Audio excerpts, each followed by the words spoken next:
Boom. Control F? Are we gonna start with just Control F? Nah, we'll read through it. What do we got? Alright, patch notes for Delirium League.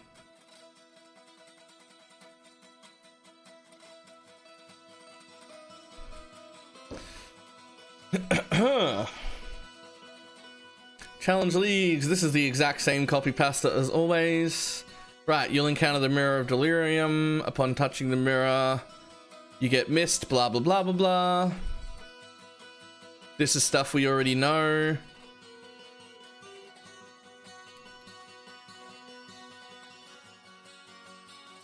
You even do keystones. Blah, blah, blah, blah, blah. Right, we want actual things. Okay, so content and features. New skill, Arcane Cloak, consumes a portion of your mana. That doesn't tell us anything new. No, it doesn't tell us the amount. So we'll get 20 gems tomorrow, presumably. And we'll get to know the exact numbers. Stormbind, which is exactly like what we saw, except without the teleport, I believe. They removed the teleport. Yep. Exactly like that, but they removed the teleport function. That's good, because that was pretty unusable with the teleport in it, but now it might actually be okay. Kinetic Bolt, which is going to be kind of cool, I think. Dexterity Skill Gem Blade Blast, we know about already.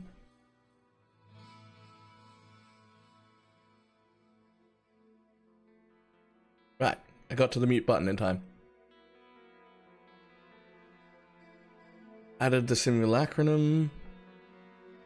Okay, it's Corona. Oh, you gotta leave the house for that. I've been on self-quarantine since ExileCon. I don't know what you guys are on about.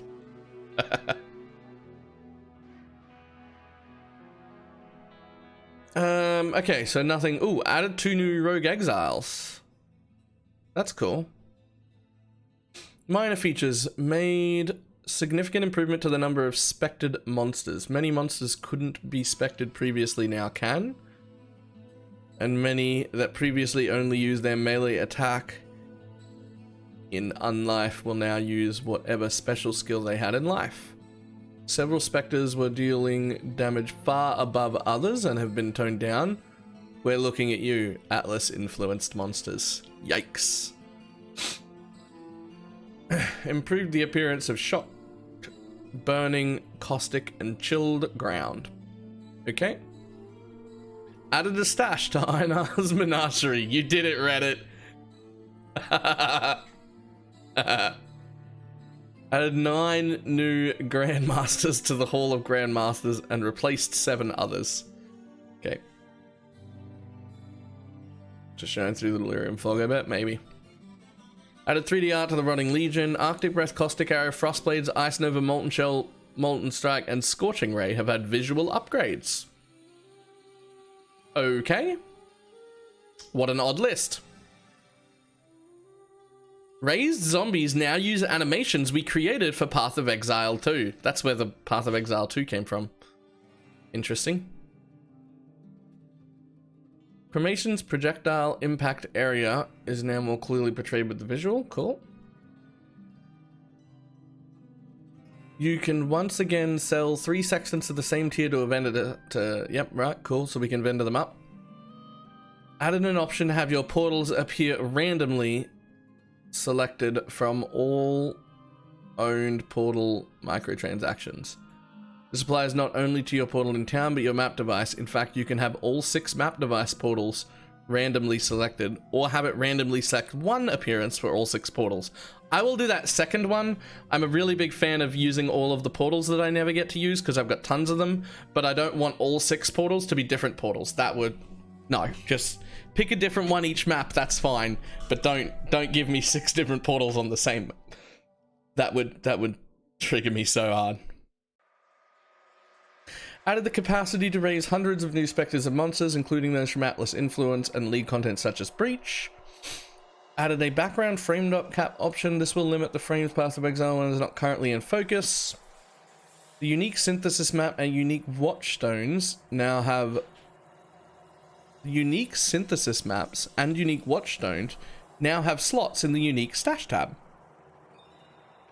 Okay. Sure. You'll no longer be ambushed by betrayal interventions or Atlas influence monsters while looking at the betrayal board or the incursion panel or the metamorph panel, the anointment panel, or talking to an NPC. Yo! Okay. Change our anti-aliasing technique from MSAA to SMAA. I don't know what any of that means.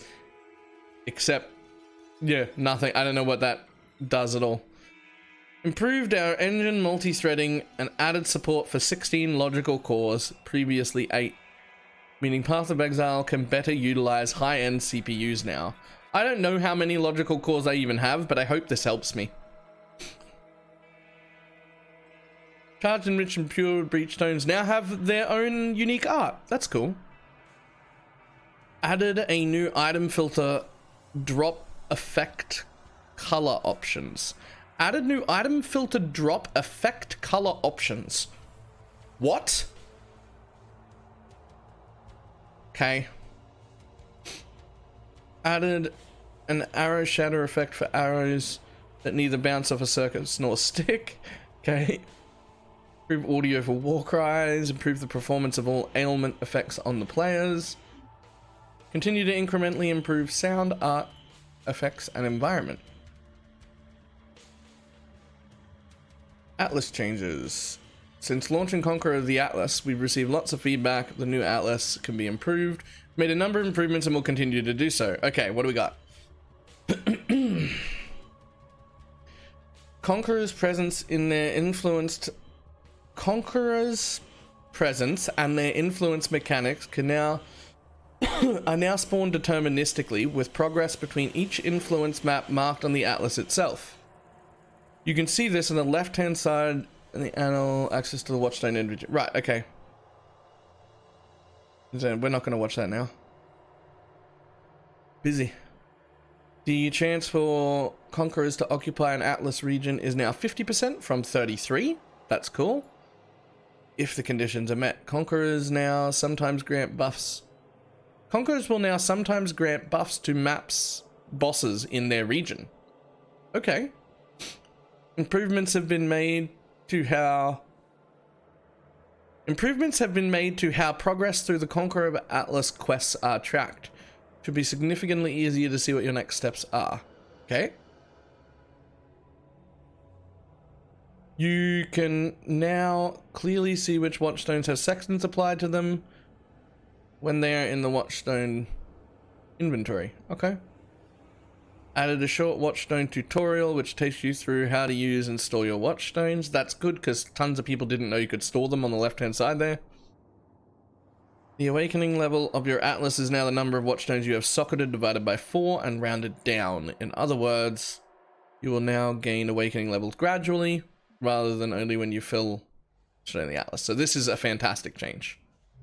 Absolutely fantastic. If you fail to defeat a Conqueror, you will no longer get additional monster packs or influenced item from their influenced region until you defeat them. Also a fantastic change. Improve the visibility of active Conqueror citadels on your Atlas. Cool. Bonus for completing active objectives have changed. You will no longer gain additional chance for maps to drop 1 tier higher from the awakening bonus objective. The base chance to gain an Atlas mission is now 35 instead of 40, but you'll gain 1% chance to gain an Atlas mission per 15 maps of the awakening bonus completed. You'll now gain 1% increased map mod effect per 6 maps with the awakening bonus completed. Okay, cool. This is also going to make completing the awakening objectives easier. So in the past, this league, you didn't really worry about awakening objectives at all. You basically finished your Atlas and then went back and did awakening objectives because you didn't really get awakening levels until you were pretty much done with your Atlas and had all of them. Like it was right at the end before you started getting enough. This will let us get awakening objectives over the course of filling the Atlas out rather than fill the Atlas out, then go back and do all the maps again for the awakening bonus. So this is great. Big fan. Right, a number of changes have been made to Cirrus. Cirrus's apparition is now more active during the arena phase. Cool. Sirius now heals to 75% of his maximum life at the start of his final phase at Awaken a level 8 from 50%. Okay. Sirius now teleports away from the player before using his corridor skill. He takes 80% less damage during the corridor skill, and the projectors he fires now pierce all non-player targets. Yep. The rotating quad beam ability now has larger beams and applies a new debuff which reduces your action speed and causes you to take increased damage. So rip just blatantly ignoring that once you had a corruption jewel on. You used to just ignore that. Don't ignore that anymore. You don't want to be running through that.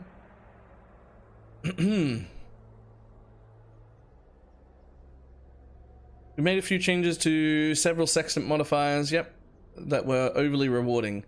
The unidentified sextant modifier now grants 20, 25, or 30% quantity of items found, 5% drop, and 15% up to 15% monster pack size instead of 18. Reasonable. The sextant modifier that grants additional monster packs and increases the damage you take now grants 4, 6, or 8 additional packs instead of 4, 8, or 10. Still worth. Sextant modifiers that populated maps with barrels now grant up to 35 instead of 40 barrels. Also reasonable. Those were the best sextants. However, they did not up some of the worst sextants. They only hit some of the best sextants.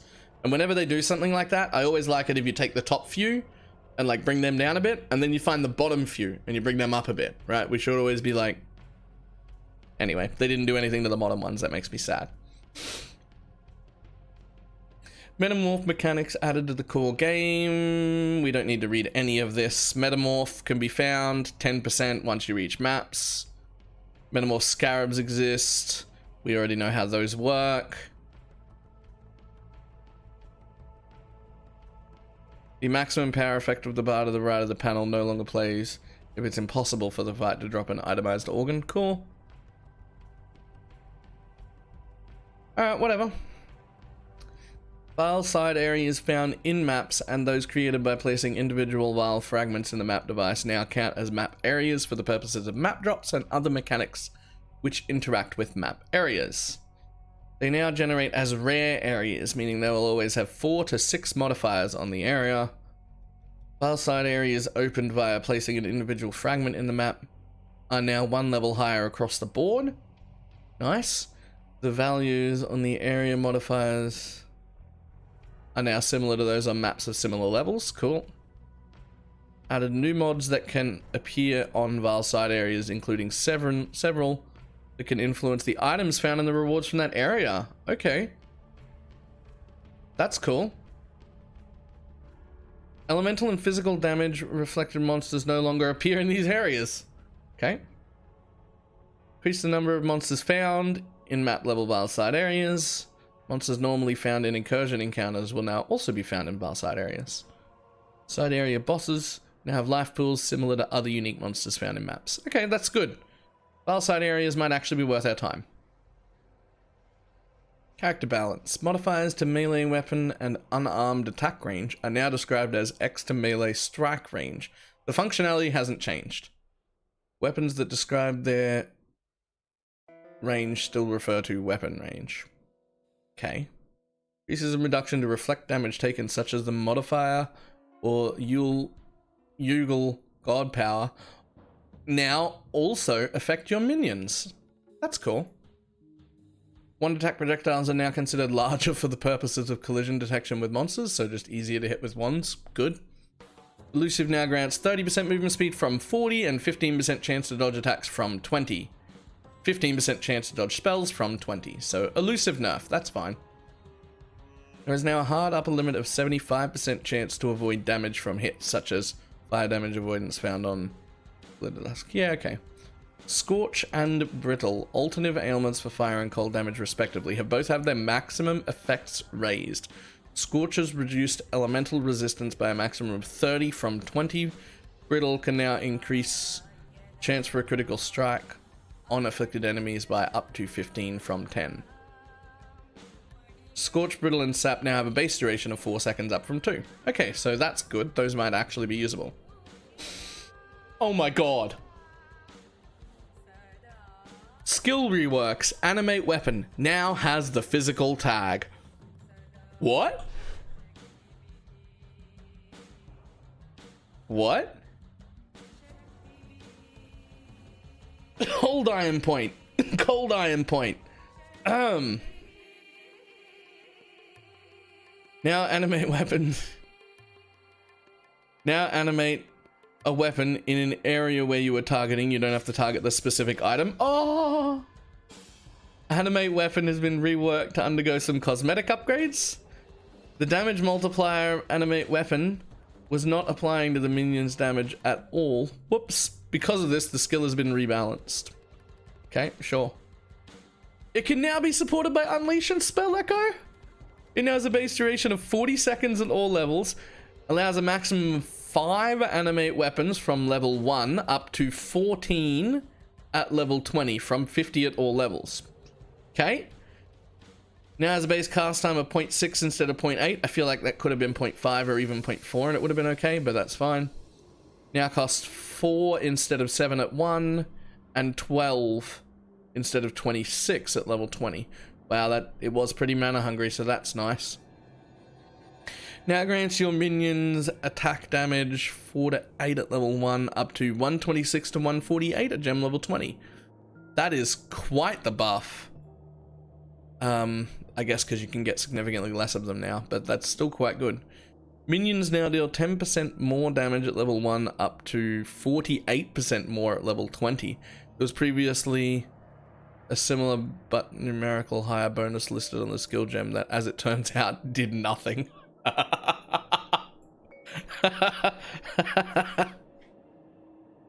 Now grants your minions 10% more attack speed at level 1, up to 48% at level 20. Previously, gems granted increased minion attack speed rather than more. Now gains 2% minion movement speed per 1% quality. Man, Animate Weapon could be so good.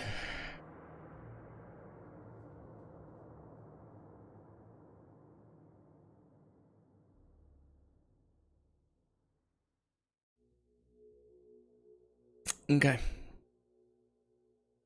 Okay. Oh man, I'm really tempted to start with Animate Weapon. Oh, that doesn't suit any of my goals, but it would be so much fun. Oh yeah, that is definitely a buff. And it was already really strong, even with 14 weapons. That's so good. Alright, anyway. Ancestral Protector, what do we got? Totems. All totems and ballistas now have approximately 50% more base life than previous, with the exception of Ancestral Totems, Decoy Totems, and Holy Flame Totems, which had a higher base life already. These totems have received a smaller increase to base life. Ooh, base mine throwing speed has been raised to 0.3 from 0.25. That's pretty rough. That is rough. That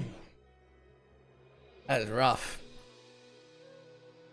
Okay, mine throwing speed was already the worst feeling part about a mine. Other than that being 20% less, just straight up 20% less damage. That's also like the worst feeling part.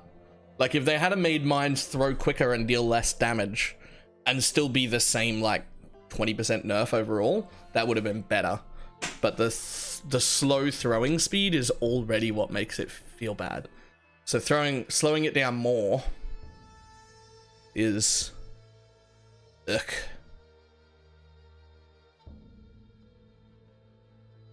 No, you're doing the math the wrong way, Shards. It was 25. It has been increased to 30. So you're looking at 20% more time to throw, being 20% less damage. You're doing the math backwards.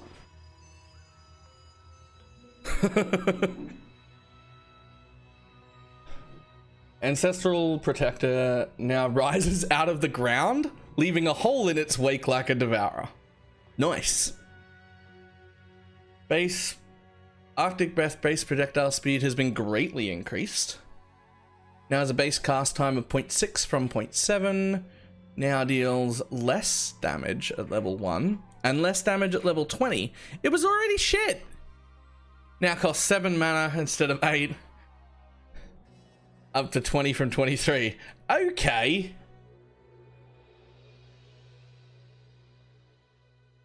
Arctic Breath was already kind of garbage. It's only the hit though? Yeah, but why? Artillery Ballista now deals a base damage and added effectiveness at 40% from 33 up to 51 from 42. So that's nice, but what we really needed was the attack speed.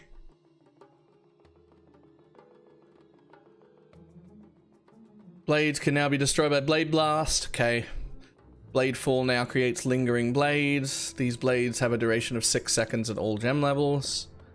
Dash now grants 3% increased travel distance per gem level. Somebody's going to do the math on me for when this equals the distance I can travel with Flame Dash so that I know I can get across gaps. Because if I can get across gaps with Dash, I'd rather use Dash. Someone somewhere, someone on Reddit has already done this math, I'm sure.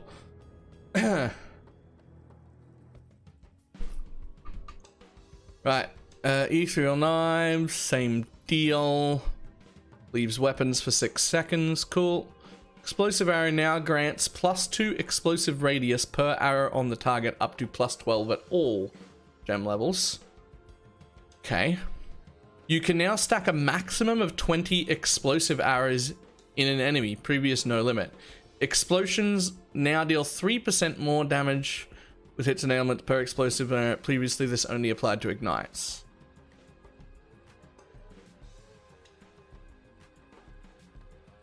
You went past... What? What'd I do? I didn't miss anything.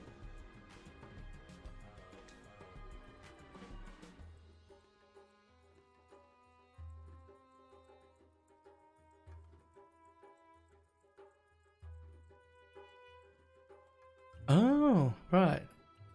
D for dash, meaning they didn't touch dominating blow. Fantastic, but sentinels are the more important part, and I don't know the alphabet. So, you know, we'll get there when we get there. Flame dash, increased cooldown recovery speed has been lowered. Yeah, we knew that. Now gains less cooldown recovery, we knew that. Okay, cool. Flame Blast now has a base radius of 2 from 5. Now gains +3 radius per stage from +2. Okay. Frostblink now deals damage and leaves chilled ground at both the start and end location. Now receives reduced cooldown based on the numbers of nearby enemies at the start and end. Now has a base maximum travel distance of 42 from 32. 2% increased damage distance per level. Grants additional radius as well. Frostblink might also be the go as soon as it's good enough to cross gaps, which that might be enough from. I don't actually know. Herald of Agony now deals 5% increased damage per virulent stack instead of 6 at level 1, up to 9% instead of 12% at level 20, but we can get more virulent stacks, so it probably doesn't matter. And there's no Herald of Sentinel, Herald of Purity listed here, so build is safe. Dominating Blow is now the king of all minions and the best league start, and you're all welcome. The guide will be up today.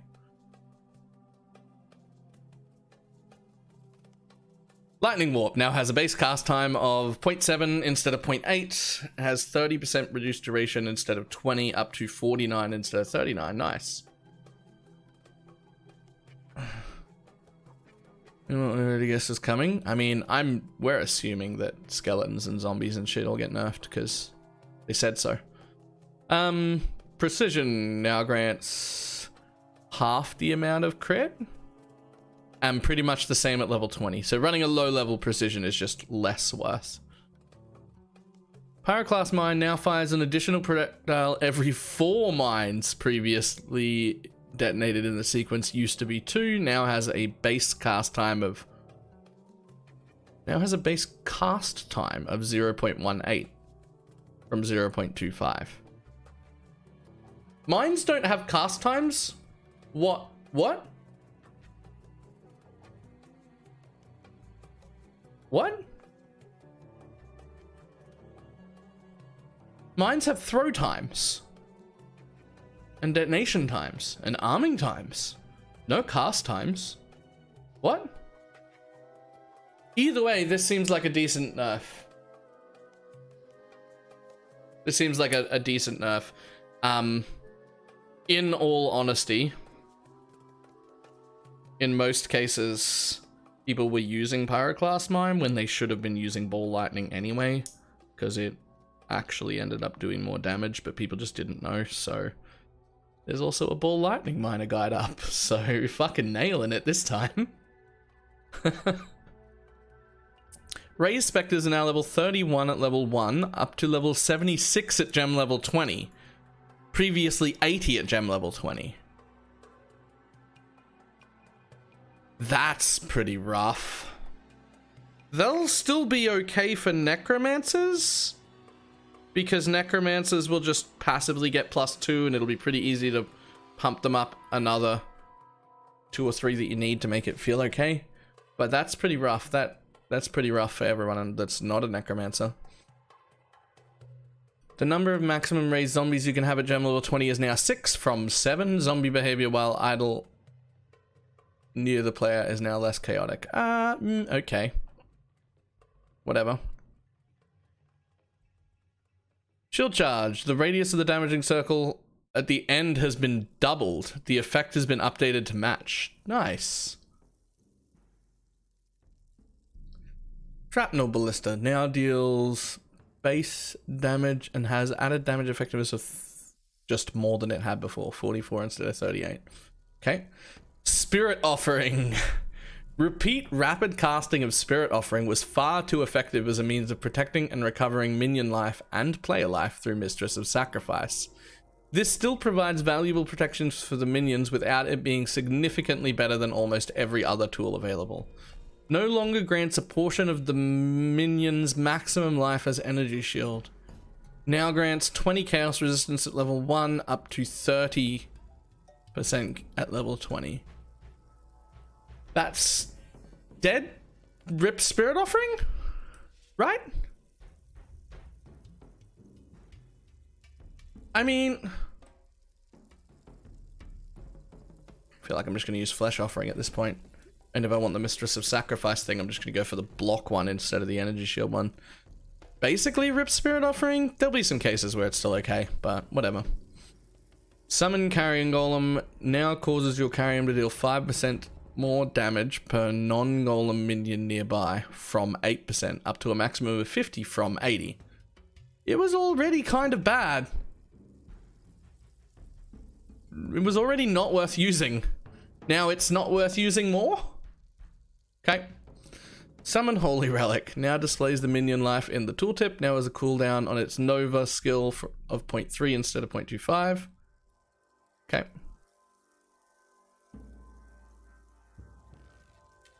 Summon Skeletons. Damage dealt by minions at all gem levels has been lowered by approximately 40%. This change isn't visible on the gem, as it's a property of the minion in itself. It does not affect skeletal mages or any other non-basic skeleton minions summoned by Val summoned skeletons. The number of maximum skeletons you can have at level 20 is now 7 from 8. Get shat on. Straight up halved summon skeletons damage. To be honest, you really enjoyed the playstyle. Summon skeletons is still fine. They can literally have their damage halved in an instant, and it's still fine. It's absolutely still fine.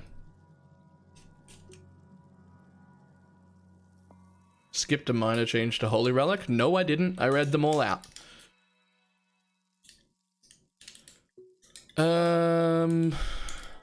Temporal Change now has 50% less effect on players, previously 40% reduced effect on players. Note this change is multiplicative with other sources of increased cursed effect. Okay, so that's... we just need a little bit more curse effect for the self-curse temp chains headhunter shenanigans.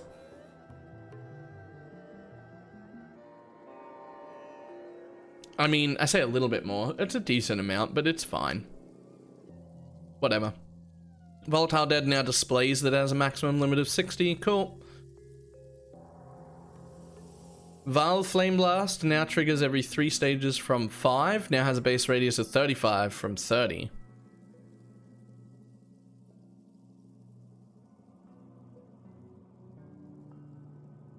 Whatever. Ballista Totem support can now... supported skills do 42% less damage to 33% less damage. Again, Ballista Totem's damage wasn't the problem. It was the attack speed and you didn't touch it. It's always been the attack speed. The attack speed is what made it feel bad. Please give us some attack speed back. Now gives... Feeding Frenzy now gives minions from supported skills a 25% chance to gain Feeding Frenzy on hit at level 1, up to a 44% chance at gem level 20, previously 25 at all levels. No longer causes minions from supported skills to deal more damage while you have Feeding Frenzy. Okay, it's a small nerf there as well. Okay. That's fine. Unleash support now causes skills to deal up to 11% less damage instead of 26, so Unleash is better. It was already pretty good. Woke Unleash goes down to 8% instead of 23. Very little difference between a Woke Unleash and a normal Unleash, though. From like 11 to 8. It's a very small difference. Passive tree balance. Okay. The second passives on the energy shield path of the witch starting location now grant plus 15 to maximum energy shield from 10. The first and last passives on the energy shield path immediately following that passive now grant 3% increased energy shield in addition to the plus 10 maximum energy shield they granted previously. I wonder if that's enough to make it actually worth using. It might be. It might be. Just. The Wandslinger cluster to the north of which has been reworked. It now grants 25% increased damage while wielding a wand, 5% increased attack speed, and causes increases and reductions to spell damage to apply to attack while wielding a wand. The passive preceding it grants 24% increased damage while wielding a wand and 4% increased attack speed with wands. Cool. Cool. Enigmatic Reach now grants 10% increased attack speed with staves from 8 and 10% cast speed while wielding a staff from 8. Small passives now grant 8% increased area of effect. Cool. Instead of 6. Explosive Impact now grants 30% fire instead of 12. Instead of 25. 12% increased area instead of 8, as well as 10 strength and int. Small passives now grant 8 instead of 6 fire, and 8 instead of... and 8% increased area of effect instead of 4% cast speed. That might actually be a worth it cluster now. It was pretty close before, but just always not quite worth. Might actually be worth now. The Searing Heart cluster has moved south slightly, but is still connected to the same passive. Just a visual change. Okay. Arcane Expanse has moved south and is now just north of Arcane Vision. Okay, whatever. Ooh, Ascendancy Balance. Bone Barrier no longer grants elemental resistance per minions. Increased life and energy shield recovery per minion is now 2% from 3%, capping at 20 from 30. Okay. Okay. Commander of Darkness now grants you and nearby allies 30% elemental resistance instead of 20. Okay. That's it for Necro? That's the whole list of Necro changes. That's fine. Opportunistic now grants 25% more damage if there is at most one rare or unique enemy down nearby from 20. Ambush and Assassinate get 25% more hits and ailments. Enemies that are on no life from 20. Mistwalker now grants 15% attack and cast speed while elusive from 20. Cool. Alright, whatever. Here's the big one. Guardian. Radiant Faith now grants maximum energy shield equal to 10% of your reserved mana to you and nearby allies from 15. Fucking easy. We're fucking easy. We skate by that problem. That is not an issue. That is honestly only like 15% of our total energy shield on the Dominating Blow build even came from this to begin with. So we're losing 1/3 of that 15%. We're looking at like 5% energy shield loss on our build.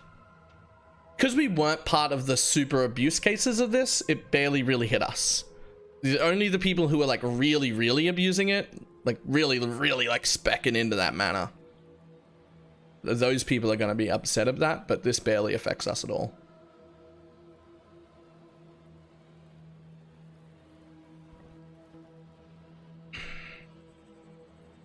Okay, ooh, item balance. Physical damage taken as Chaos, Fire, Cold, and Lightning modifiers are now mutually exclusive. Fucking are they though? Because they keep saying shit like this, and then you get into game, and during the first week, somebody finds out they're not, crafts 2 of them together, puts a craft on for a 3rd one, and then they fix it a week in, and now this guy is like got a mirror helmet with like 3 of the same thing you're not supposed to get for the entire league, and people are just mirroring it the whole league. So could this please be right at the beginning? Just, I don't want to be negative, but could it please be right at the beginning? Curse and hit modifiers found on rings are now mutually exclusive. This does not include ones obtained by corruptions. Okay. Corrupt implicits on belts and rings, which increase 2 different attributes, are now mutually exclusive. Jesus, okay. The Enduring modifier Mana Flask now has 30% reduced duration from 25. Now also has 30% reduced amount recovered. Flasks with this modifier are no longer queued while the stronger effect is active. Instead, the duration will continue to expire with no effect until the stronger flask ends or the Enduring mana duration expires completely. Does this mean we just can't queue them up infinitely anymore? Is that what this means?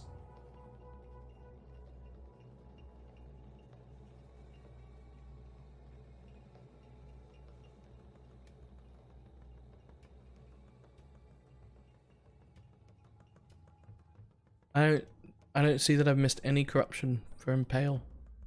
I don't see that at all.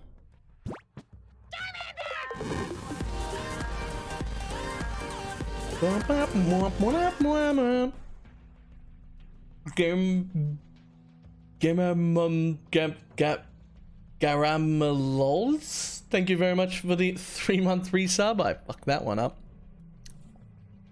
Number 3. Oh, hey. Corrupting Jewels can now grant enemies +2 to total physical damage reductions against your hits as an implicit. Okay. It's got nothing to do with Impale, but sure.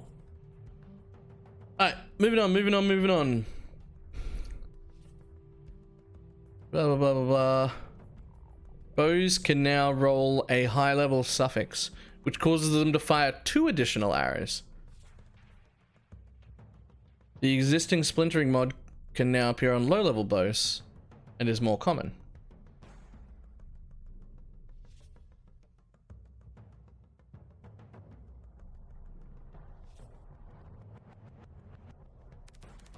Okay, that's actually really fucking cool. Huh. Okay. The of Takiti modifier can now only appear on body armor. It now reduces damage taken over time by 5 to 7% instead of 8 to 10. If you use a divine orb on these items, it will be updated to the new values, so don't do that. The Takiti modifier on weapons now adds 3 to 5% of physical as extra chaos from 8 to 10. You can divine your old weapons if you want to lower damage you deal for some reason. Okay. The Topotanite. The Topotanite?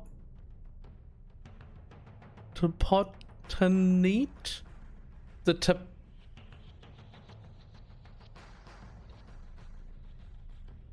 Topotantes?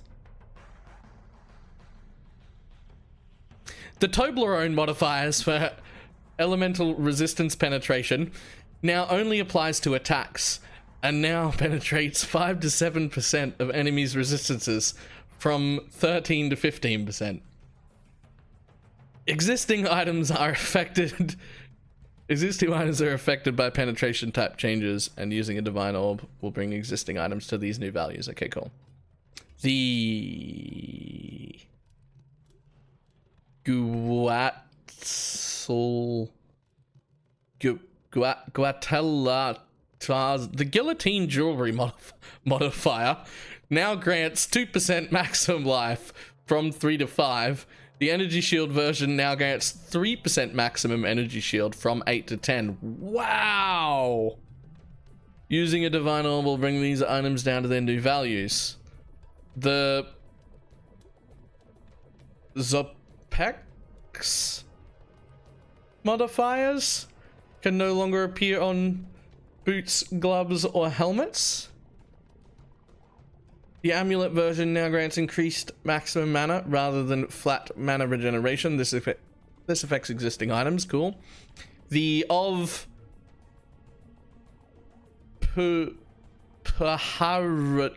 parachute.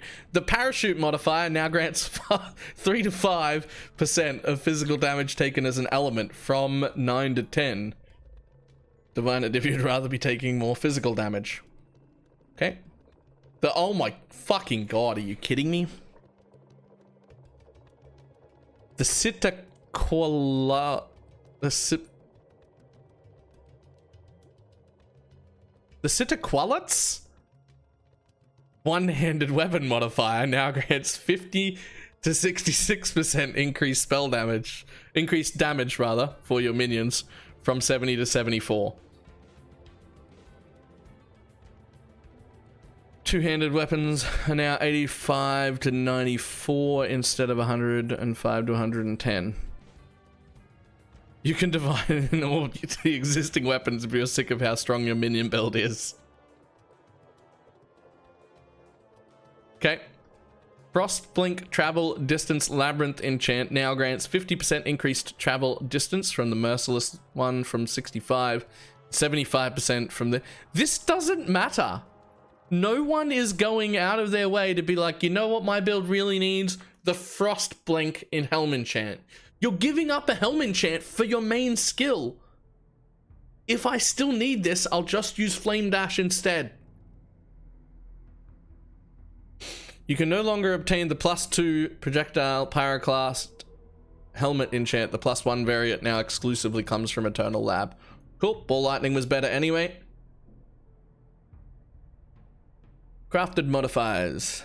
Veiled modifier that grants you +1 to maximum number of summoned skeletons and raised zombies can now only be unveiled / crafted on a helmet slot. It can no longer be unveiled and crafted.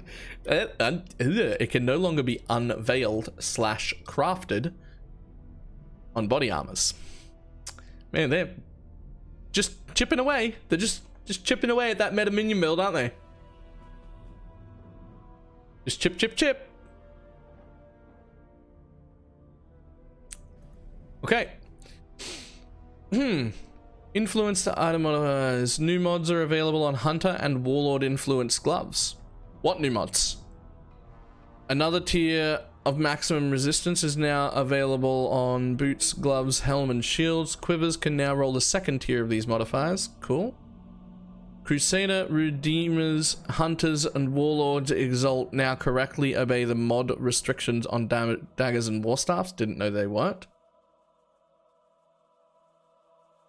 Shaper influenced helmets can now gain nearby enemies take percentage increased elemental damage. Okay.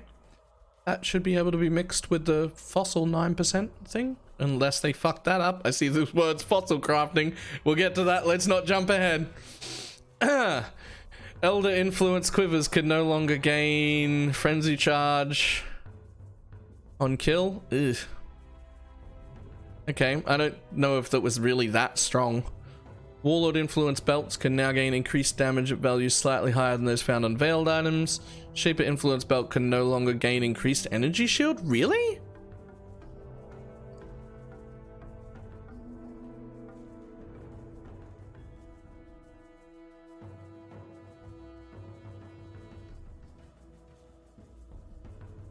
Okay.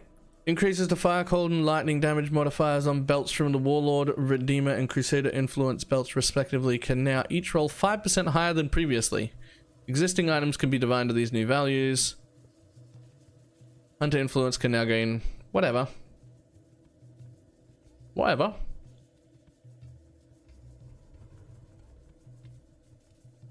None of this is super bad. It's a bit weird, but super bad. Not super bad. Like the Shaper influence belt can no longer roll increased energy shield is already on something that wasn't Shaper as well. So it just makes Shaper's belts worth less. But that's fine. I'll just get a different base. It's fine. Who cares? Uh-oh. Now I've seen some people in chat be like, is he at the fossil crafting place yet? And I haven't. And we're here now. We want crafting to be a way to get great items, but not the only way to get the very best items. Fossil crafting in particular was the only way to obtain a large number of very desirable mods. We've done away with all fossil exclusive mods except those found on Faceted, Bloodstained, and Hollow Fossil, and moved a number of them to other sources. These mods can still be obtained through fossil crafting, as long as the base item also fulfills the mod's requirements. Okay, alright. Okay, just... Okay. Everyone take a deep breath, let's read it before we overreact. Fossils can no longer craft any prefix or suffix mod that cannot be obtained elsewhere, with the exception of those granted by Faceted, Bloodstains, and Hollowed Fossils. Implicit modifiers... such as one which changes the item's vendor sell price remain. The following mods have been relocated while others can no longer be obtained. On boots, +2 to level of socketed fire gems, now from Warlord's influence. +2 to level of socketed coal gems, now from Redeemer's influence. +2 to level of socketed lightning, now from Crusader, and +2 to level of socketed chaos is now from Hunter. +1 to global level of Raise Spectres is now an Elder influence. Okay, I'm on board with that. They didn't get rid of any of them, so that's fine. Helmet nearby enemies have X fire resistance is now Warlords. Nearbys have X cold is now Redeemers. X lightning is now Crusaders, and chaos is now Hunters, and physical is now Elder. Increased effective fortify is now Crusader. Body armors -15 to mana is now Warlords. Increased effective auras on you is now Redeemer influence. Okay, this is okay so far. Chance to gain a frenzy charge on hitting a rare or unique enemy is now Eldar. Belt increased chaos damage now from Hunter influences. Increased physical now from Elder influence. Elemental is now from Shaper influence. Increased energy shield from body armor is now Shaper influence and now a prefix. That's the most like and now a prefix. This is the hardest hitting one I've read so far. Like that hurts. Chance for double armor effect when hit. Now from Elder influence and now a prefix. No one used that one anyway. Rings, fire, cold, light, blah blah blah. Leech. Now exclusively be found by the special elemental delve encounters. That's okay.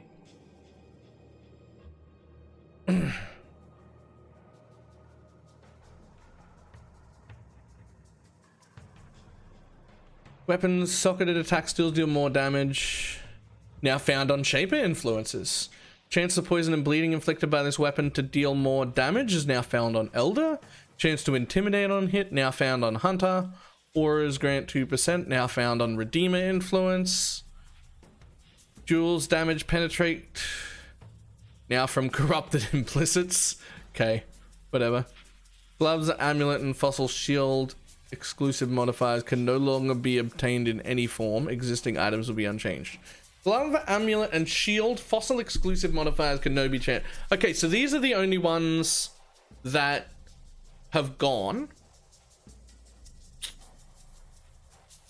That's not huge. That's not huge at all. And honestly, yeah, like my leveling gloves are gone, right? Like that's what that means. It's no more leveling gloves. Oh fucking well. Like whatever. My twink gloves are gone. I know. What this means, this whole change, we're still gonna want fossils. Fossils are still gonna be the best way to roll these things. It's just that we're now gonna want base items. Base items of influenced types have raised in value, and we're still gonna want to craft those items with fossils. You just won't have to. It was the case previously and up until about now. Up until like right now, it was previously that in a lot of cases you just cared about any base item with no influence, and then you grab that and you fossil craft it until you've got something good. Now you're going to want an influenced base item to fossil craft, which is just more depth. It's fine. This is fine. I'm curious about whether or not you're going to release a video of Dominating Blow, or you're considering that tune died. No, there will be a build guide up on it today on the website. Check the website, bookmark it. A full build guide for League Start will go up today.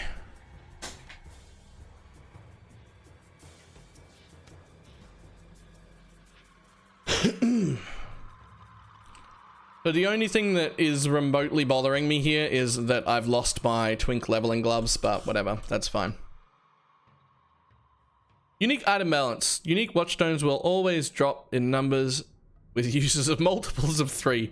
I'm not gonna lie, I didn't do very much with unique watchstones. I used a few, but I didn't do a lot, but I plan on doing more with it this one, and I'm gonna say right off the bat, seeing them, it annoyed me that they didn't show up in multiples of 3.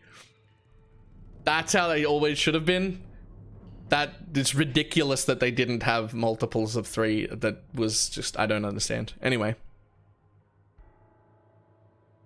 The Savior, Mirage Warriors created by this weapon can now consume charges to bypass its cooldown. If the skills they use have a cooldown, they can be bypassed this way. For example, Flicker Strike Mirage Warriors will now consume frenzy charges until they run out, at which point they will only use Flicker once the cooldown expires. These Mirage Warriors now have a cool new effect. Okay. Singularity. The aura granted by this item now has a 35 radius. Whatever. Zerfy's Heart now grants Soul Leader for 20 seconds upon using a Val skill from 10 seconds.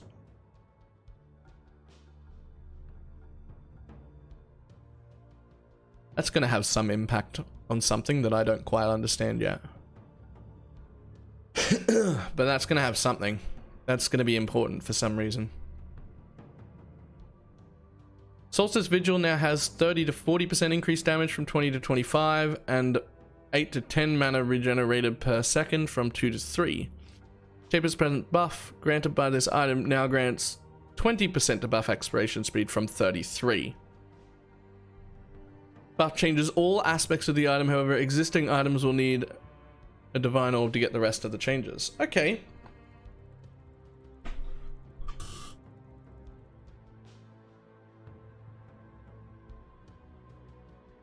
That's fine. Uh-oh. Tempered Flesh, Spirit Mind, and Transcendent Flesh, Spirit Mind have been completely reworked. Existing items are not affected, and only new versions will have the following changes.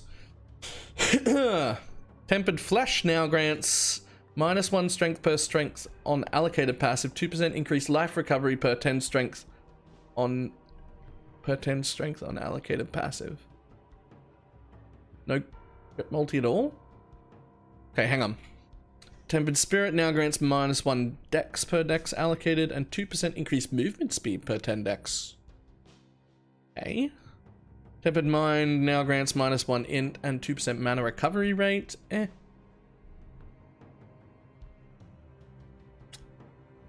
Transcendent Flesh now grants -1 strength per strength allocated, 3% increased life recovery rate per 10 strength allocated, 2% increased recovery life rate of flask per 10% strength on unallocated passives, and 7 crit multi per 10 strength on unallocated passives. So Transcendent Flesh is still useful. Transcendent Spirit now does minus dex, 3% movement speed per 10 dex, 2% reduced movement speed per 10 dex on unallocated passive, and 100. That's garbage. Transcendent Mind now is also garbage. Let's just ignore all the transcendent ones from now on.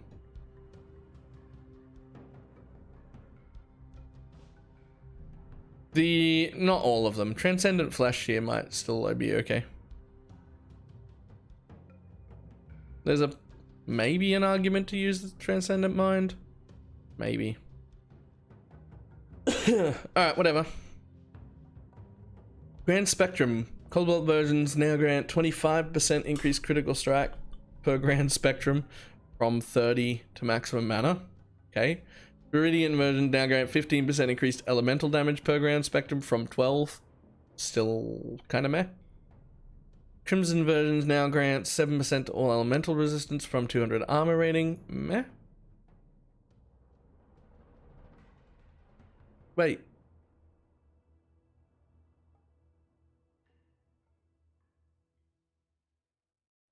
Wasn't one of these mana? Where's the mana one?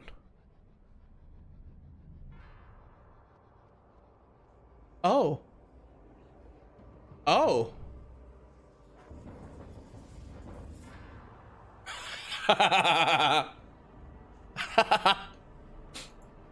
It's just gone. It's just gone.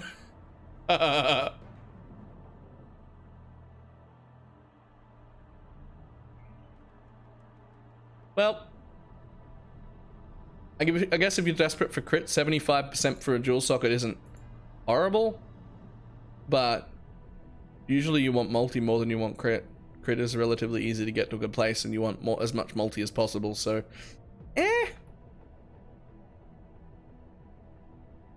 But whatever. Fevered Mind now increases the maximum mana cost of skills by 50% from 100, and grants 30 to 40% increased spell damage from 20 to 30. This would affect all existing items, except since they're all corrupted, you can't reroll them. Blame it, Zeri.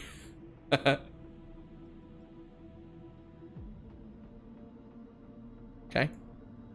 Fate of the Val now has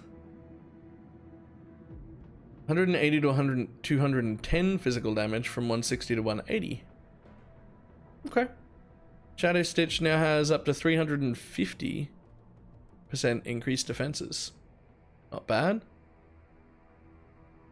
Armed Heritage now grants +2 to maximum elemental resistances while you have no endurance charge from 3. Okay. I like this. You can use a Divine Orb on existing items to increase the odds of you dying while wearing it. Shaper's Touch now grants +1 maximum mana per 4 strength from +2 maximum mana per 4 strength, so straight up halved. 1% increased energy shield per 10 strength from 2%, so straight up halved. You can use a Divine Orb on existing versions if you feel it is unethical to have as much mana and energy shield, because it is. Okay. Probably just won't use that in my low life build instead anymore. It was only just better than an averagely decent glove anyway, and now I can get a curse on hit, so whatever. Not really huge for me. Crown of Eyes now courses them, right, so it's just 150%. It's fine. Chains of the of Command. The skill granted by this item has been updated to be in line with the new Animate Weapon. The level 18 version of the skill adds 108 to 159 physical damage to attacks of minions and animate it. The level of this skill can animate up to 13 minions. The level 20 version adds slightly more. Level skill can animate up to 14 minions. Both have a base duration of 20 seconds. Changes affect all versions. Okay. Whatever. Jorhast Blacksteel. I don't even know what the fuck that is. The on-kill skill on this weapon has been updated in line with Animate Weapon as well. It also affects all versions of this item. I legitimately don't know what the fuck that is.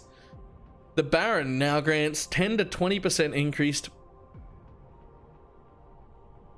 minion maximum life from just 20 either. +1 the maximum number of raised zombies per 500 strength from 300.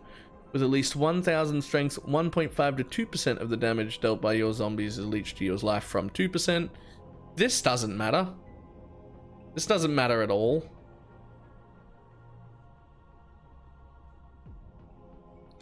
Oh, that one. Yeah, okay. This just doesn't matter.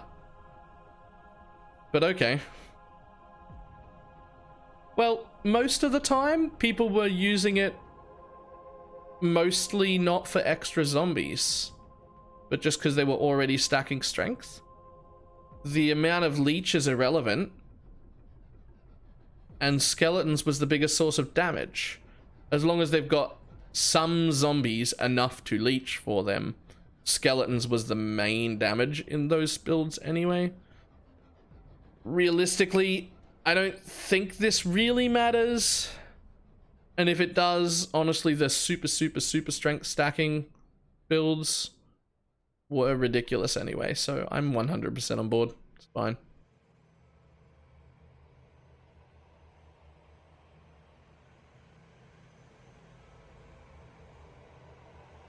The Baron now... Yeah, okay. Death's Harp now grants 50% crit multi from 100. You can use a Divine Orb to ruin it. And any existing Death Opuses. Okay. Obliteration now has 25 to 50 to 85 to 125. That's got like 30% more damage. Cool.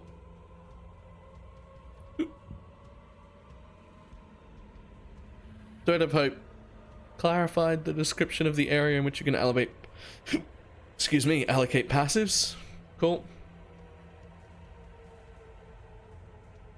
Eclipse Solaris no longer has added physical damage. It now has added fire damage and % increased attack speed. Okay, whatever. Doriani's Fist now has 30% increased shock effect. 80 to 100 maximum energy shield from 30. 30% chance to shock from 10. And now grants 200 to 250 energy shield on killing a shocked enemy from 30. Listing items can be updated to these new values with a Divine Orb, but won't get the increased shock effect. The Doriani's Touch skill granted by this item now has 30% less attack speed. Oh, 30% less attack speed from 50% less. And a 40% chance to shock from 20%. This is Pog. That's actually really nice. That is actually really nice. Yeah, Master. Thank you very much for the raid. We're going through patch notes. That's actually really nice. Doriani Fist build incoming?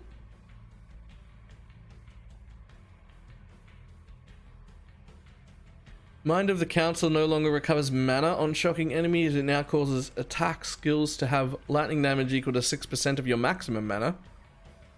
And causes you to lose 3% of your maximum mana when you use an attack skill. Now has plus 15 to 20 energy shield. Does not... It's whatever. I don't think Baylor realized how many fossil mods no longer exist. Not that many. And the ones that don't exist, I can live without.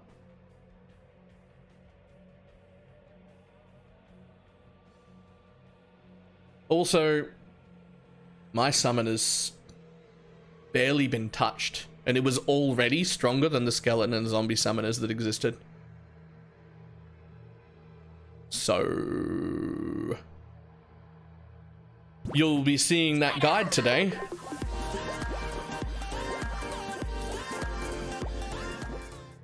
Big tabs. Thank you very much for gifting a sub to Catmaster. Right, let's keep going. Let's keep going. Soul Catcher no longer grants reduced cost of Val skills.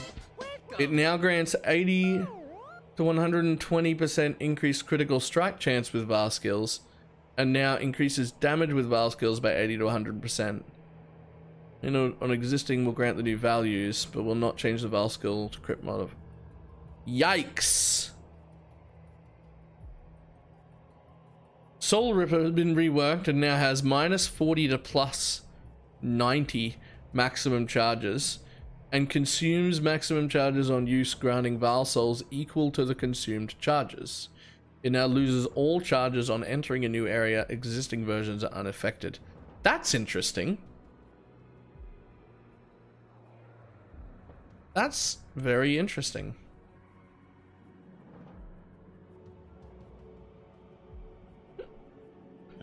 I'm pretty sure that that's still enough, but it's far more interesting that way.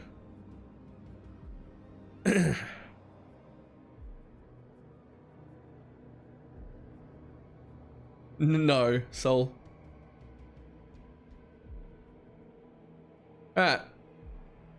The divination card, the Dark Mage, no longer gives war staffs as a reward. Okay, the divination card, the protection can once again drop. It now always grants a Chateau map tier of equal to whatever tier it would be if all the watchstones are socketed in its region in the current level. That's cool.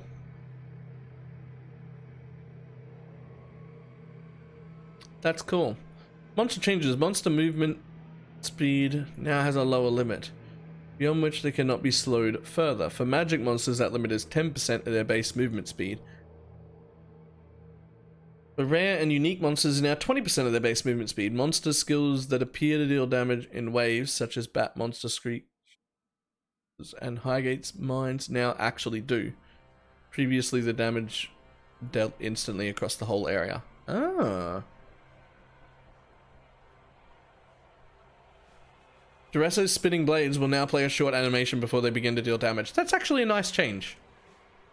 It's been a long time since that killed me, but that's a nice change. Delve changes. Delve areas are now considered to be the level of the monster in the shallowest part of the delve, meaning players will not be downscaled below the level of the shallowest part of the delve. This also means that item filters, which filter by aerial work, will work correctly in the Azurite mine. You can no longer enter the delve area if you are 20 levels or more below the shallowest part of the delve you are trying to access. You can no longer join a delve encounter that's already in progress. The rate and volume of monsters will spawn while you're in the city has been increased. Now hang on. Hang on, this line here. You can no longer enter delve areas if you are 20 levels or more below the shallowest part of the delve you are trying to access. Does this mean that at level 40 I cannot enter my delve at all? Or does it mean I can only enter it at a certain depth? Or does it mean I have to get to level 73 before I can delve on my alts? Is that what that means? There's two ways to take that. If it's got to be if you are 20 levels or more, so I'd have to get to actually 74. No, not 74, 64, right? Yeah. So I'd have to get to level 64 before I could even enter my own delve, assuming I've got up to 83. Or it could mean that I just can't jump ahead by more than 20 levels or whatever.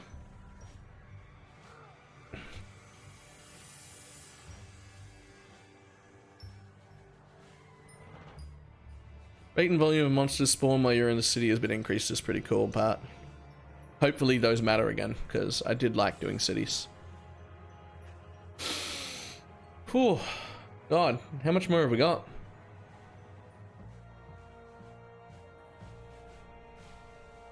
Okay, we're getting there.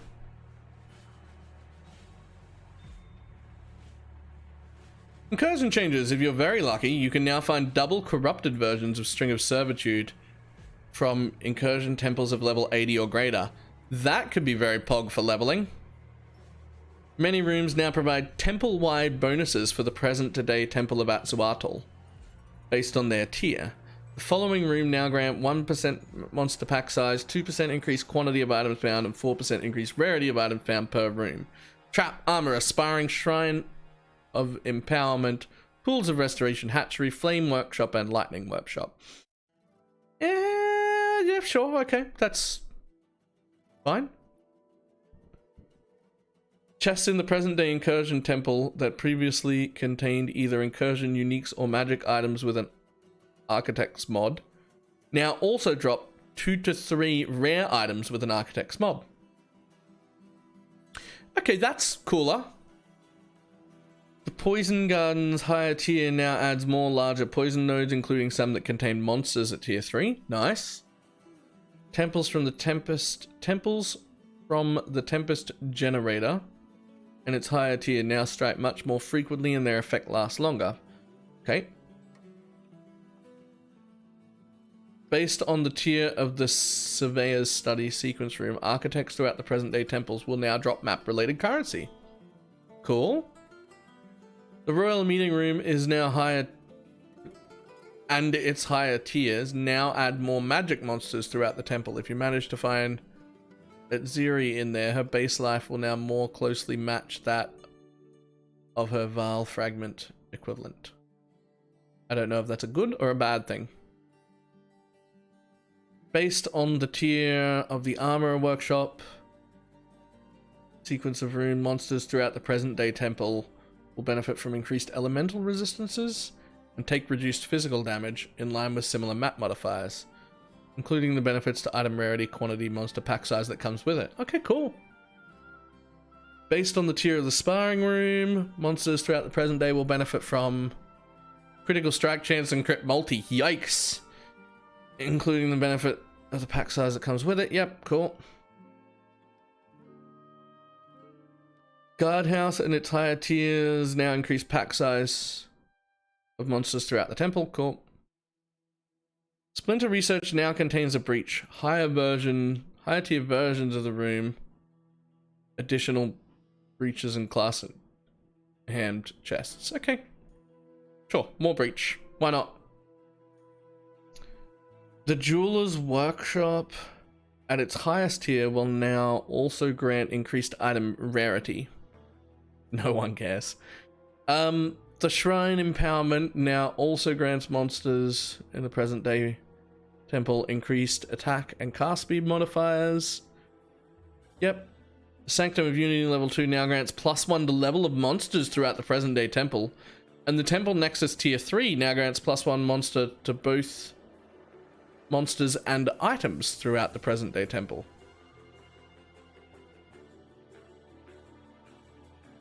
The question here is whether these changes the optimal strategy to always upgrade when it's not a corrupted chamber. No, it just makes that strategy to always upgrade even better than it was before.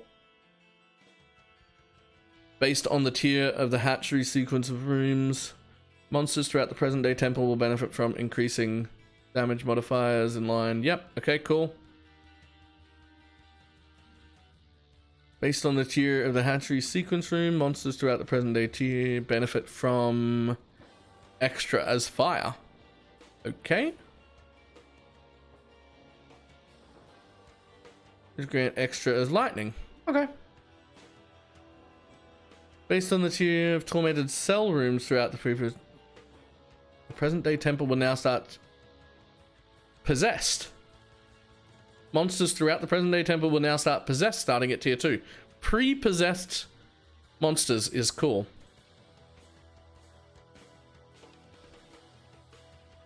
A wider range of stock boxes can be found in its higher tier. Incursion Temple crafting benches can now be used by a character on the same account other than the one who opened it. Okay. Betrayal Changes. Ashling can now award Metamorph Scarabs if she has the intervention job. Will now award double veiled weapons and jewelry if she's in transportation, and double rolled armor and jewelry if she's in fortification. The Mastermind can now drop Metamorph Scarabs. It can't if we don't fucking do it. Ashling? Is that not how we say that? Well, that's how I say it. Moving on.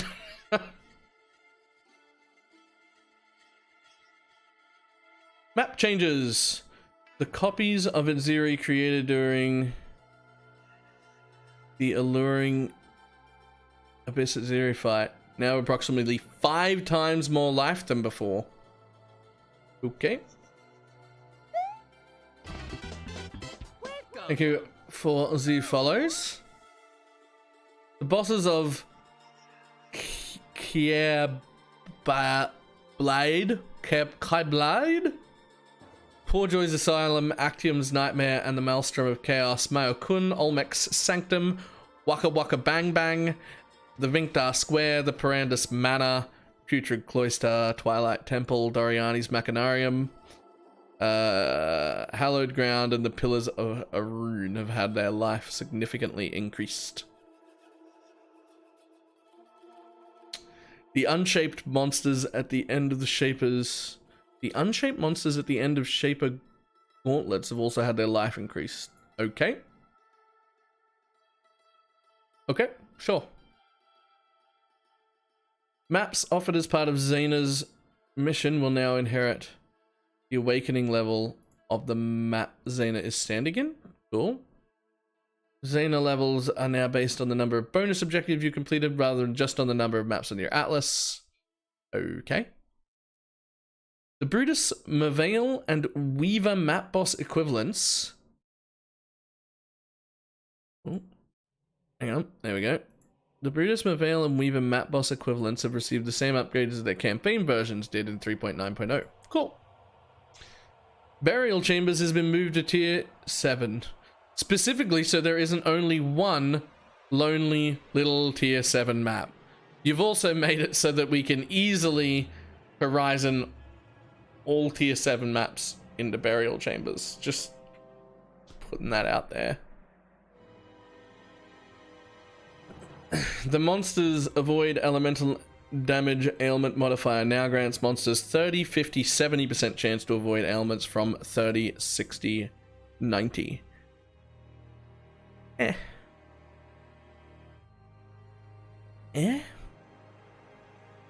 I'm still going to re-roll that. Even if I'm an Ignite build, even at 50%, I'm re-rolling that map. I'm not running it.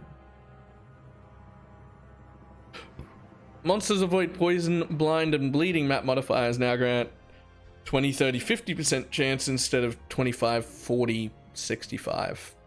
Honestly, still at 50%.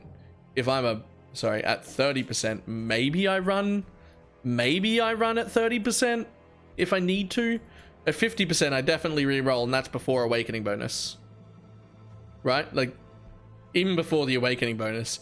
If I'm a poison build and you're ignoring half of my poisons, I'm probably rolling over that map. The Shaper now takes significantly reduced time to do the start of each phase, which tapers off over to 8 seconds. Okay, cool. Death and Taxes boss visuals have been improved, now has more life, uses new skills, moves more quickly, and will transition phases more rapidly. It will no longer target non-player characters such as minions. During phase transitions, extra monsters spawn during the fight. The boss now always drops maps-related currency on death. You have more extensive changes planned for this map. You know what the one change this fucking map needs? The one change this map needs? Start me at the other fucking side.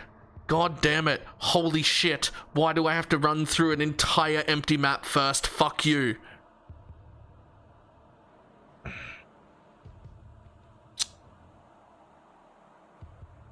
Right, moving on. Improved characters' visibility in Drox the Warlord's area. Cool. Veritania the Redeemer has now moved out of the storm more reliably. Baron the Crusader's mana runes won't stick around after he's slain anymore. The bosses of Val Pyramid will now spawn much more frequently. Much more quickly, rather. Oh, yeah. Yeah, okay.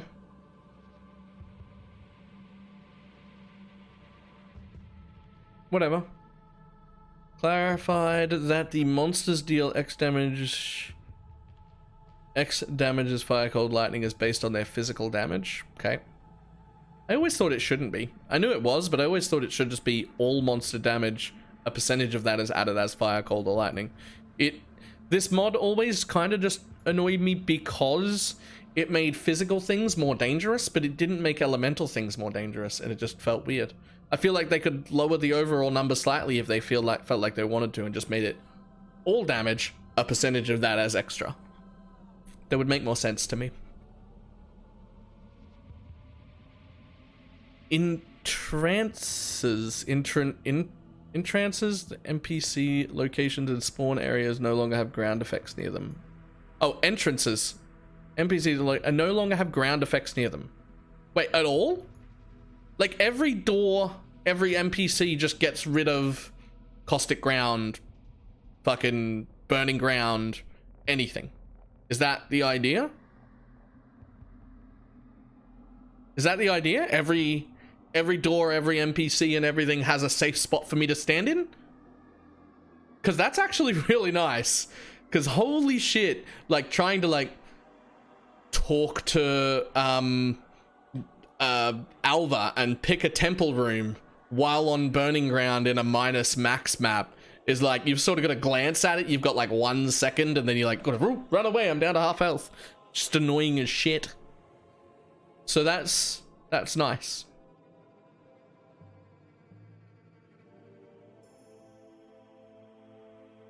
Xena League mods available during 3.10. Okay.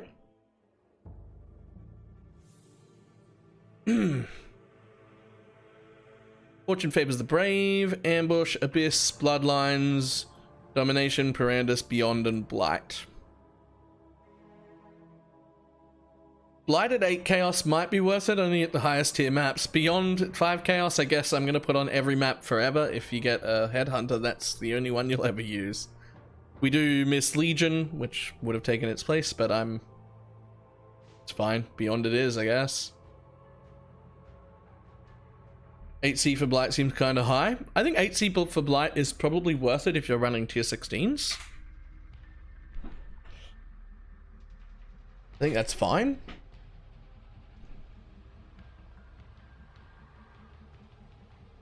User interaction improvements. When you attempt to send a message to a player that is not online, the auto response will now specify which player it is referring to. Okay. You can now search for a watchstone with sextants on your Atlas search bar. Okay.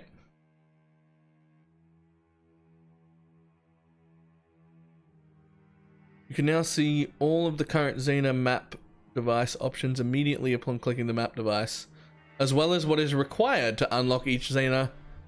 Right, by hovering over them. Okay, cool. You are now warned the first time you attempt to use a map after the Atlas reset, so that you are aware that the state of your Atlas has changed. Okay. Standardizing the behavior of instant skills bound to the left click button or any button that is held. Lastly, all non-Val guard skills, Blood Rage, Detonate Mines, Conviction, Phase Run, Vortex, Summon, Dodry, Effigy, Focus, Brand Recall, and Withering Step will repeat so long as you hold down the button. Berserk, Frostblink, Deathmark will repeat as long as you hold down the button, while you also have auto attack in place. Throw Flare, Throw Dynamite will only be used once. Hold down the button. All auras and other reservation skills will only be used once, but it will also require you to have attack in place. Okay.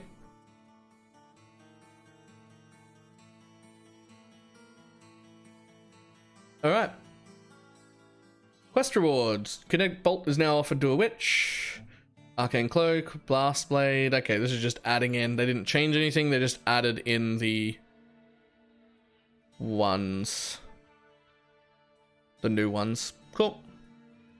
EVP changes. Pog. Let's just skip that. Nah, fuck it. Let's read it for the sake of it. What have they done to PvP? Skills affected by Ancestral Protector's ranged nova now deal 30% less damage against players. Skills supported by Archmage support deal 20% less damage. Spider minions created by Alikari's Fang now deal 85% less damage to players.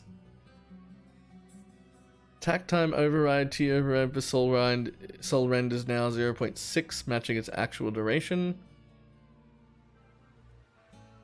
Spell Slinger and the skills it triggers now deals 50% less damage to players. Okay. I imagine they sit around the office for hours playing PvP just balance based on that. Oh god, there's so many bug fixes. Holy crap.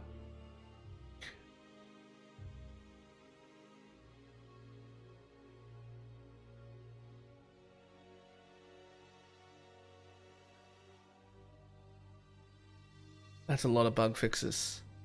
Do I actually want to read through all these? Right. More like +3 cat. More like Cold Iron Point.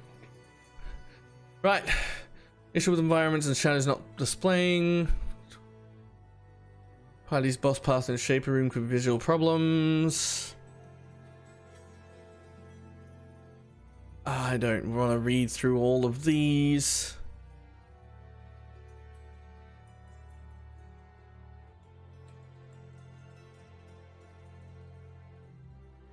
Fixed a bug.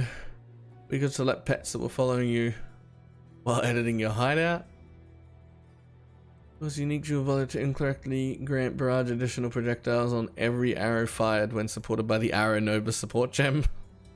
LOL.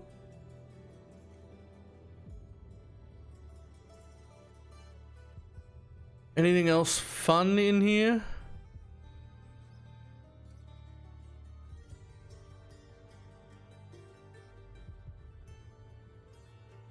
Fixed a bug which called Val Flameblast to always deal critical strikes. Still wasn't seeing much use though.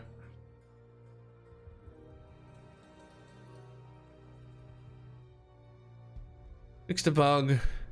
We could socket Watchstones into a Conqueror's Citadel even though the Conqueror was occupying it. Fixed a bug where microtransactions saw but not seen size if you change the screen resolution.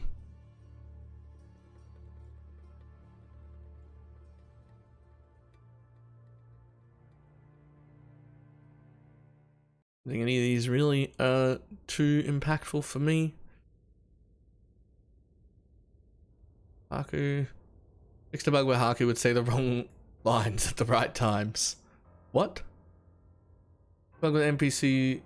Fixed a bug which caused NPCs to not talk about Dana. Rude. Yes, this also fixes that dialogue option. Fucking good. I missed that one. It's the only time I've really enjoyed the dialogue options. Anyway, fixed a bug which caused the Hungry Loot unique ring which consumed an Empower to provide too many additional levels. Okay.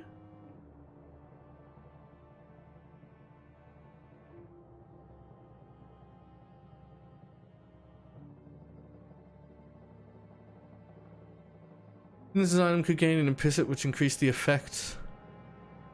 Socketed jewels when there was no way to socket any jewels into them. Fixed a bug where Swift Affliction support could stack with its awakened counterpart.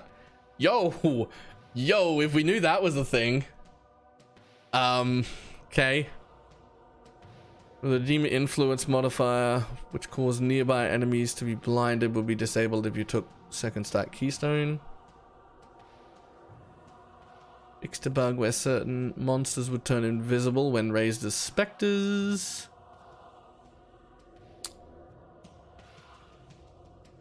Anything else in here that's important or entertaining? Fixed a bug which caused passages that were meant to collapse in abyss areas to not, but also they did. But also they didn't, but they do now. What? Fucking what?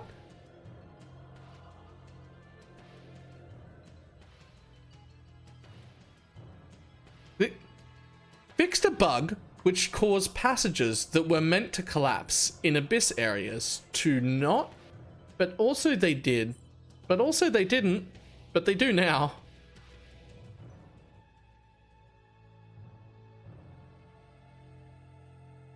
Okay.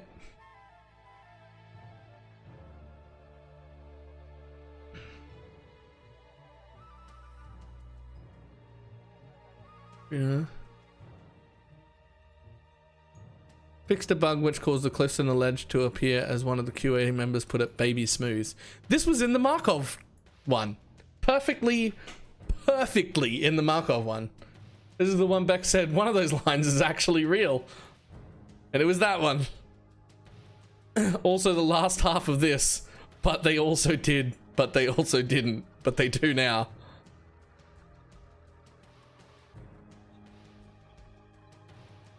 Baron mana runes now match the terrain rather than sticking halfway through the stairs. Right, cool. Fixed a bug. Fixed more shit. Fixed some typos in the prophecy quests tracker. Sure. I was gonna notice those.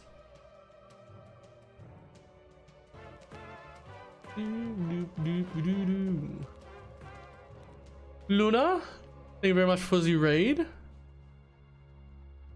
Nearly finished going through patch notes.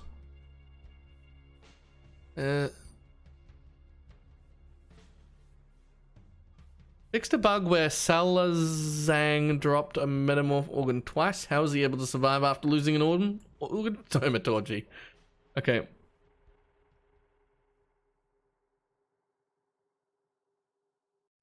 Just finish the patch notes as well. Yes.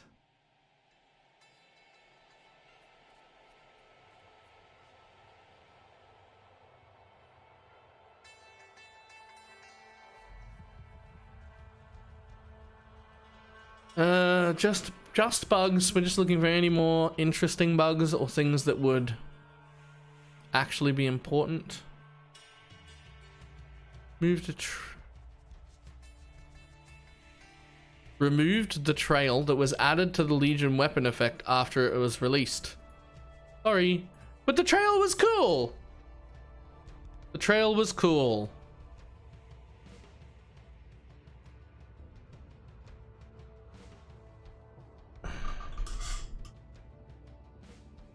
Three below that one. 1, 2, 3. Fixed a bug where Einhar forgot to put something powder in his secondary bomb, so they weren't exploding like they normally do. What a silly Einhar. Wait, Einhar's been weaker? Einhar's already the best. Fixed a number of skips and exploits in the lab. Yeah, you just make labs shorter. 440 here. Alright. Thank you again for the raid.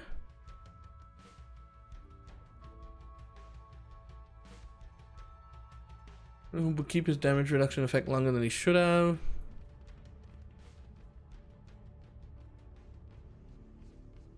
Fixed a bug that made Al Hesman's burrowing vipers get very confused when there were multiple players. These snakes are only used to being around Al Hesman.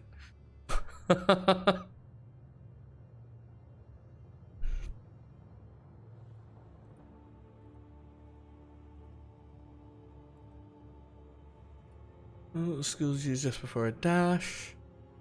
Nothing else important.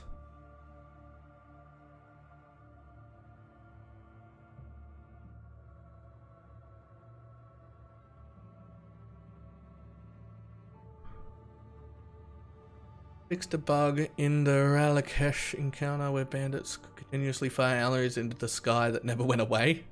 Okay. Fixed a bug where Mirage warriors created by Savior would not attack your target if you were using a channeled ability such as Cyclone. More Cyclone buffs, by the way. Fixed a bug where critical hits from triggered labyrinths, blah blah blah blah blah. Anything else? Anything else? Oh, that's huge. Fixed a bug where the effects that would change the appearance of frenzy power, and endurance charges would not work correctly if you had a source of minimum charges. This annoyed the piss out of me. I'm happy they fixed that.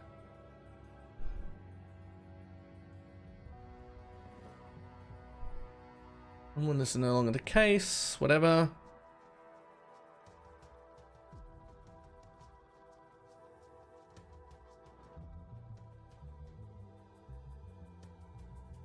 Okay. Fixed a bug where Cirrus could leave his arena and wouldn't return. He will return now.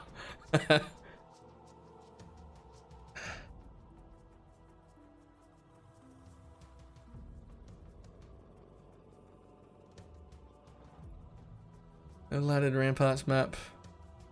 Apply loot drop in inaccessible locations. Yep. Cirrus is great at that. Oh no. Oh no. Oh. Oh.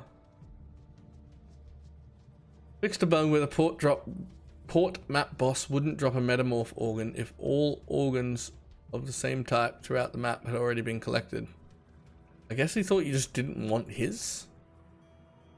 Fixed a bug where if all 5 organs used to summon a metamorph were from unique monster, that metamorph wouldn't spawn extra monsters. Really taking that unique thing too seriously.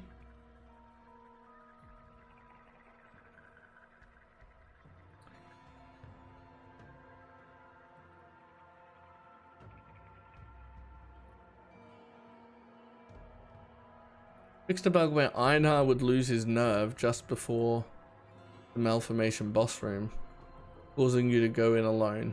Einhar is very brave. Einhar is very brave.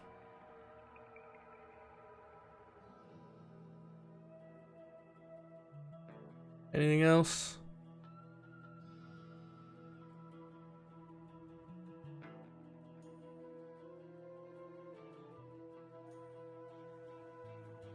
Integrated or 0? 0. Any 10 you take, 10 is taken away. It makes them into nothing travel nodes, is the idea. Nothing else important here.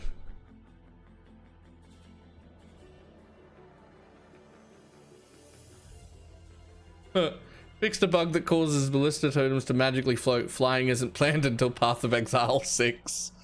Yikes. Alright. Removed U/shifty M&Ms. It will not return in a future patch. Get well soon. I do not understand that at all. And we already saw those, which is awesome. We already saw those, which is awesome.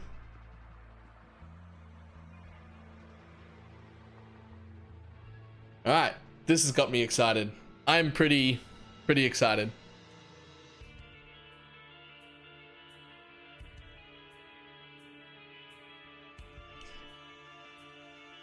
I actually think, I mean, I'm gonna have to look into it. I'm very excited for Herald of Purity and Dominating Blow because they didn't fucking touch them, even though it was already stronger than the one everyone else is running the blue minions, and the entire league, since we played it, I've been telling everyone Dominating Blow, Herald of Purity is stronger than the other minion build people are playing. My build is stronger. It's stronger, and it's cheaper, and it's good for a league start. They didn't fucking touch it. They didn't fucking touch it. Nerfed the shit out of the weaker build that everyone was playing. Left my stronger build alone. That league start build guide will be out today. It is ready almost. I didn't quite get to finish it. But like, once the stream is over, I will spend 15 minutes finishing it up and making sure it goes. And then it will be out today. I may do videos on it as well, but it's a full written guide on the website. So pay attention to the website. I will make sure that comes out today. There's also be a Toxic Rain Miner guide coming out today. Both of those will come out pretty much immediately after stream. I will make sure that I have enough time to spend it'll probably only take like 20 minutes to half an hour to finish off both of them. They're both like nearly done.